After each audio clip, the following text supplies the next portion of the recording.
Bonsoir et MTV. C'est un plaisir, un honneur d'avoir ici un géant qu'on ne rencontre pas tous les jours. C'est un plaisir de vous avoir déjà parce que nous avons eu des nouvelles pas très longtemps qui nous ont un peu effrayés. Mais merci que vous soyez là parce que là on va quand même éclaircir. Vous savez, les Camerounais, il y a beaucoup de rumeurs, mais la curiosité quand même de beaucoup qui n'ont pas entendu parler de vous de ce côté ou du côté du Cameroun. Qu'est-ce qui devient le grand Émile Kangé? Bonsoir. Oui, bonsoir Doudou. Je remercie beaucoup déjà ta ponctualité des choses. Je suis très contente, ça fait longtemps qu'on n'a pas eu le temps de causer. Je crois la dernière rencontre a été avec Penadale et Banmingo. Ah oui, Penadale, non. Ouais, les Banmingo. C'était depuis. Bon, ça c'est depuis. Et j'apprécie déjà beaucoup ce que tu fais dans la communauté de Mini-Eye.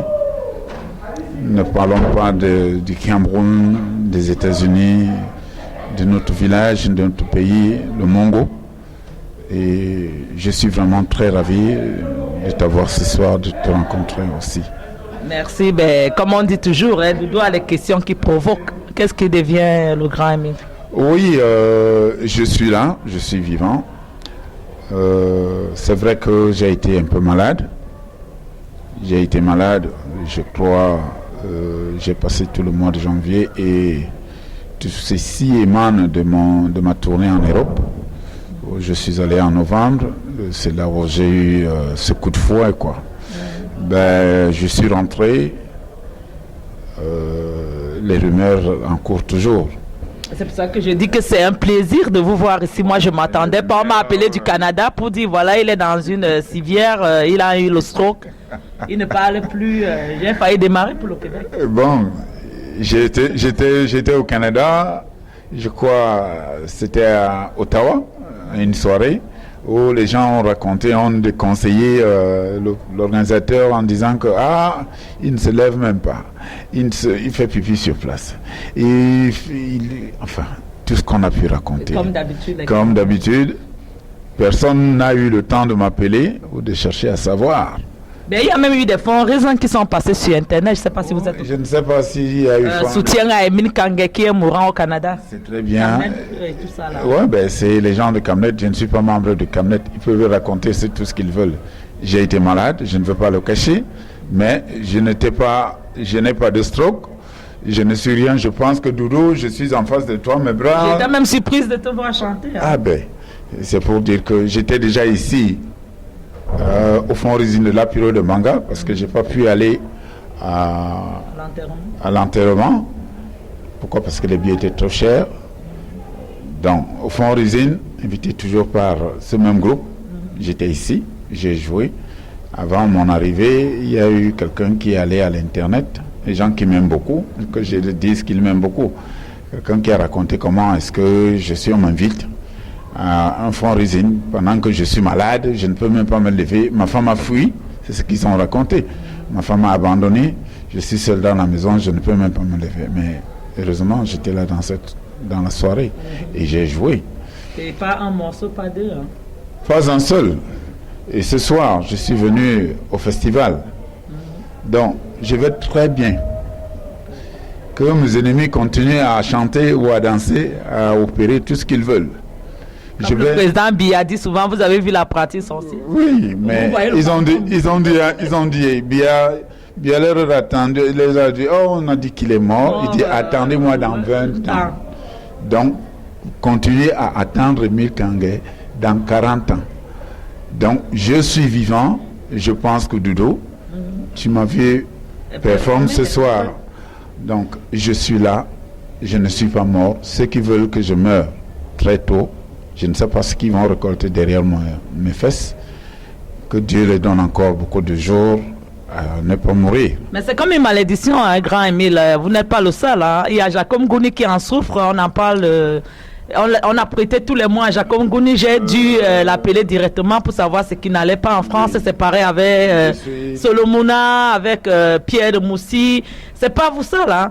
Mais on va parler quand même. Qu'est-ce qui devient le grand Émile? Vous avez chanté récemment. Vous avez des projets. Vous vivez toujours à Atlanta? Je suis toujours à Atlanta. J'ai roulé d'Atlanta ici. Ça fait 10 heures de route. Wow.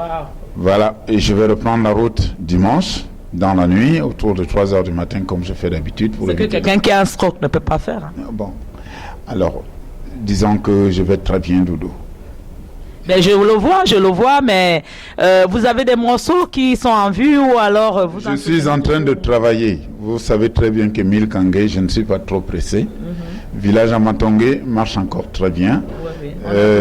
Il ne faudra pas se précipiter tous les 3 mois mettre un disque qui ne va pas avancer, qui ne va rien dire. Il faut préparer un bon travail. C'est ce que je fais d'habitude. Donc, je suis en train de travailler ce qui va descendre Village Amatongé.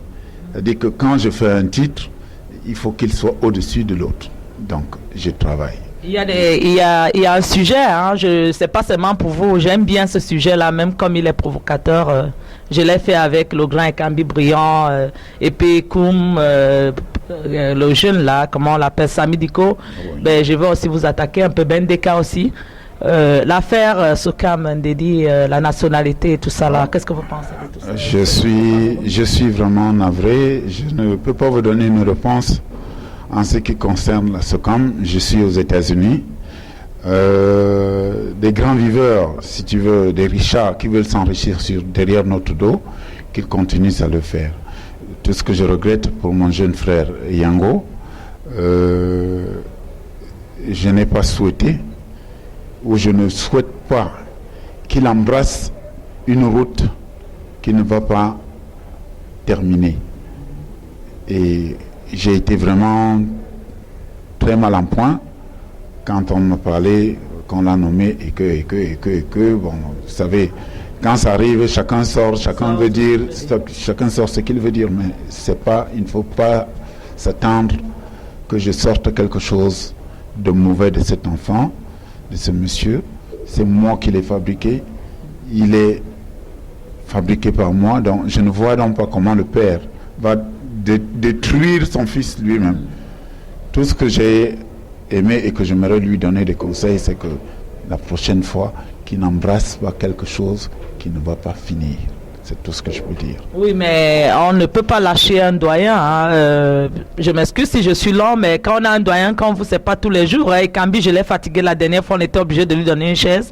La musique camerounaise aujourd'hui, doyen que vous êtes, quand vous la regardez, quelle est l'impression que ça vous donne? On a l'impression, surtout dans le Makossa, est-ce qu'il y a une succession vraiment? Oui, mais ça me donne l'impression de ce que je vois. Aujourd'hui, quand on met la musique nigérienne, c'est elle qui est en poupe. Et tu mets la musique ivoirienne, c'est elle qui est en poupe. Mais tout ce que j'aimerais dire aux Camerounais et aux Africains, le Makossa restera en vie tant que des gens comme nous seront encore vivants. Que quelqu'un ne vous dise pas que le Makossa est mort. Nous avons, vous, les journalistes, je te mets parmi eux, quand ils arrivent, ils s'avèrent d'un Nigérien, vous courez, ça raconte du n'importe quoi. Avant que le Nigérien ne soit né, on a connu le Nigeria dans la life. Le Côte d'Ivoire n'avait pas de musique. Le Bénin n'avait pas de musique. On avait 2 musiques dans ce pays, la musique zaïroise et le Makossa. Quoi qu'il en soit et quoi qu'on dise, le Makossa reste vivant et il vivra aussi longtemps que des gens comme nous seront vivants. Oui, ben je vais terminer en vous disant que ce n'est pas une façon de me jeter les fleurs. J'ai eu un problème, même il n'y a pas 2 jours, avec quelqu'un en Allemagne. Je suis journaliste, mais un journaliste extrêmement traditionnaliste, peut-être même à la rigueur tribaliste. Je ne soutiens pas tout ce qui sort de la culture de chez nous. Et c'est l'opportunité pour parler ici parce que j'ai des jeunes frères du Mungo qui me suivent, qui sont jetés dans la musique au Cameroun et qui ont tenu à ce que je fasse la promotion de leur musique. À quelques-uns, j'ai dit, écoutez, je veux bien vous promouvoir aux États-Unis, mais je suis dessus parce que le genre de musique que vous faites au Cameroun, là, c'est pas... je ne me vois pas, je ne me reconnais pas là-dedans. Donc, vos jeunes frères, vous savez, il y a beaucoup des enfants du Mungo, du littoral, qui se sont jetés dans la musique. Hein. Après, vous, les jeunes, ils sont nombreux. Je ne vais pas les citer parce que, bon, je ne vais pas faire d'entité primaire, mais si vous avez un conseil d'aîné à les donner, vous leur dites quoi? Moi, ce que je voudrais leur dire et leur avancer est ceci. Pour se jeter dans une aventure comme celle-ci, la musique est une rivière qui coule et a des tournures. Et je pense bien que c'est en évitant d'écouter d'observer. C'est pour cela qu'aujourd'hui, la rivière n'est pas allée tout droit. Elle a des tournures. Mes jeunes frères ne veulent pas écouter. Ils pensent que quand ils sont entre eux, des amis avec des bouteilles de 33, oui, le disque là, tu peux le sortir, vraiment, il va se vendre. Mais on ne fait pas pour entasser les CD dans un coin de la maison, c'est pour les vendre. Avant d'entrer en studio, et d'abord des paroles, et d'abord une mélodie, quelque chose qui doit, tu parles de quelque chose, tu racontes une histoire même de ton village. Mais aujourd'hui, mes frères ne veulent pas écouter. Ok, nous sommes tombés dans comment on appelle, le rap du Nigeria. Ok, c'est parti. Tout le monde peut se lever le matin, sans brosser les dents, il va raconter. Mais tout ce que je leur conseille de faire, c'est qu'avant d'agir, avant de faire quoi que ce soit, il y a des gens comme Bengando, mon jeune frère que j'adore très bien, il m'a surpris. Il a surpris tout le monde. Il m'a surpris. Pourtant, il était sous les talons de quelqu'un qui pouvait l'épauler. Je ne vais pas citer son nom. Qui pouvait l'épauler. Il avait cette envie. Mais je pense qu'il a été rejeté par cette personne. Pourquoi? Parce que c'est quelqu'un d'autre qui le produit. C'est quelqu'un d'autre qui le produit aujourd'hui. Et je suis fier de lui. Très fier. Il fait ce qui peut se vendre dans tous les petits coins de la rue. Le seul conseil que je lui demande, c'est que de rentrer légèrement un petit peu dans Obercaille pour qu'on sente, qu'on sache qui il est et qu'est-ce qu'il fait. Ok. J'ai des gens qui ont dit que le Ngono, ils ont été les premiers à chanter le Ngono. Mais si on regarde, c'est-à-dire on jette un petit regard par derrière, on trouvera que j'ai été le premier. Il n'y avait même pas des bonheurs qui n'a pas percé. Hein, voilà. J'étais le premier à chanter le Ngono. Et je voudrais dire ceci, je ne me jette pas des fleurs. Je ne suis rien. Je ne suis qu'un petit grain de sable dans l'eau. Ce que je dirais, dis à ces jeunes frères qui veulent enregistrer, qui veulent qu'on vende leur CD avant d'entrer en studio, que je désire avoir déjà des paroles, ce qu'ils ont dit, ce qu'ils ont chanté, écoute, et que je leur donne mon point de vue. Bien sûr. Voilà les conseils que je peux leur donner. Ils nous suivent, hein, et puis je suis très gourmande. Pour terminer, hein, je ne vais pas quand même laisser partir Emile Kanga. On va dire que c'est la combine comme c'est ton frère. J'ai fait ça avec tout le monde. J'adore les acapellas, mais votre acapella, j'aimerais que vous nous donniez un petit acapella en gonon, si ça ne vous dérange pas, pour clôturer cette interview. Okay. Je suis très gourmande. Kanuma kaka basu amwesu menobena mabambeme Jimakanga kaka basu amwesu menobena mabambeme Jimakanga kaka basu amwesu menobena mabambeme Jimakanga kaka basu amwesu menobena mabambeme Wai mwesu menobena mabambeme Wai mwesu menobena.